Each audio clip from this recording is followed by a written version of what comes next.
Assalamualaikum warahmatullahi wabarakatuh. Alhamdulillah, puji syukur kehadirat Allah Subhanahu wa Ta'ala, yang mana pada kesempatan pagi hari ini saya akan mempresentasikan hasil artikel gagasan argumentasi yang saya buat mengenai bertema topik mengenai pandemi COVID-19 yang berjudul Pola Hidup Sehat dalam Pandemi COVID-19 saat ini. Hadirin yang saya banggakan, pertama-tama kita harus bersyukur kehadirat Allah Subhanahu wa Ta'ala, yang mana pada kesempatan hari ini kita semua diberikan kesehatan oleh Allah Subhanahu wa Ta'ala, baik itu kesehatan jasmani maupun kesehatan rohani, sehingga saya dapat membuat gagasan mengenai pola hidup sehat di saat pandemi COVID-19 ini dengan lancar dan tidak ada halangan apapun. Selawat serta salam yang tak pernah lupa kita panjatkan kepada junjungan kita Nabi besar Muhammad SAW, karena beliaulah yang telah membawakan kita dari zaman yang tidak penuh dengan teknologi dibawa ke zaman yang penuh dengan teknologi, yaitu seperti saat ini yang telah kita rasakan. Semoga kita semua di sini selalu berselawat kepada Rasulullah SAW supaya kelak kita di yaumul akhir dan di dunia bisa mendapatkan keberkahan dan mendapatkan akuan sebagai umatnya. Amin, amin ya rabbal alamin. Pandemi COVID-19 adalah virus yang berpandemi menyebar ke seluruh muka bumi, salah satunya Indonesia. Pandemi COVID-19 ini terjadi saat kita terpaksa membatasi aktivitas di luar rumah akibat kegiatan belajar dan bekerja pun harus kita lakukan dari dalam rumah. Guna untuk menghindari kerumunan dan berkumpul di tempat yang ramai. Banyak yang mengatakan bahwa tinggal di rumah selama pandemi COVID-19 adalah momen yang baik bagi tubuh untuk memperoleh gizi seimbang. Atur menu makanan kita dan keluarga agar tetap memenuhi unsur-unsur zat gizi yang lengkap dalam jumlah yang sesuai sehingga tidak lebih dan tidak kurang.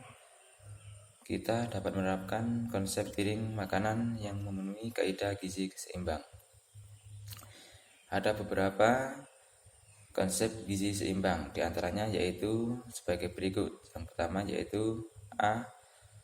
Setengah porsi piring makanan berupa sayur dan buah beraneka jenis dan warna. B. Seperempat isi piring makanan diisi protein, baik protein hewani maupun protein nabati. Protein hewani contohnya seperti telur, ayam, ikan, dan daging. Sedangkan nabati seperti biji-bijian dan kacang-kacangan. Yang ke C. Seperempat porsi piring makanan berupa sayur dan buah beraneka jenis dan warna. Dan yang terakhir, lengkapi dengan minyak sehat, zaitun, jagung, dan kanola. Hindari minyak yang mengandung lemak jenuh atau kolesterol yang tinggi.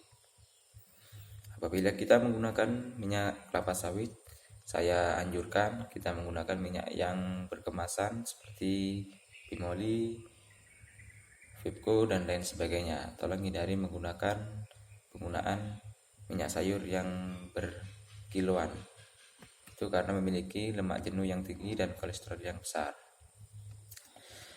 Selanjutnya, memiliki waktu istirahat yang cukup sangat penting untuk mempertahankan rutinitas tidur yang teratur. Agar hari-hari tetap berjalan sesuai pola normal, pastikan kita tidak bergadang karena dapat berakibat buruk pada kesehatan kita. Selain cukup istirahat, pastikan kita selalu terhidratasi dengan cukup baik lewat konsumsi air secara teratur. Minimal manusia dalam setiap harinya harus mengonsumsi air kurang lebihnya yaitu 8 gelas. Berikut ini adalah sumber-sumber zat gizi yang dibutuhkan dalam rangka menjaga kesehatan tubuh kita.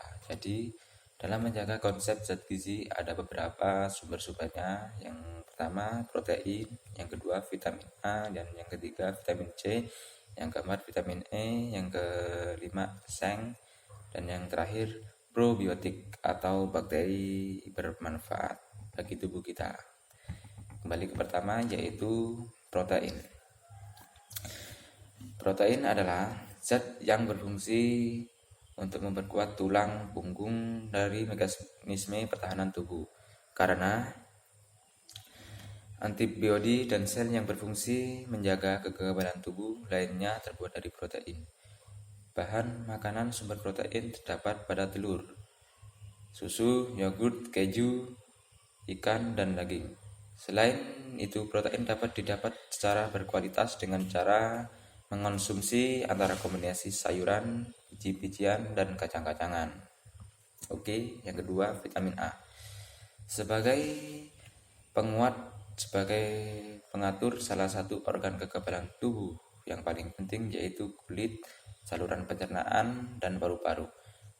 Maka dari itu, bahan makanan yang dapat bersumber zat vitamin A adalah terdapat pada buah-buahan, sayur-sayuran yang berwarna oranye terang, merah, dan hijau, seperti ubi, wortel, paprika merah, aprikot, telur, dan sayuran hijau lainnya. Ketiga, yaitu vitamin C. Vitamin C yaitu memiliki kemampuan yang utama dalam menjaga kekebalan tubuh manusia, di mana bisa merangsang pembentukan antibodi atau antibodi yang mengikat racun berbahaya sebelum menghancurkannya.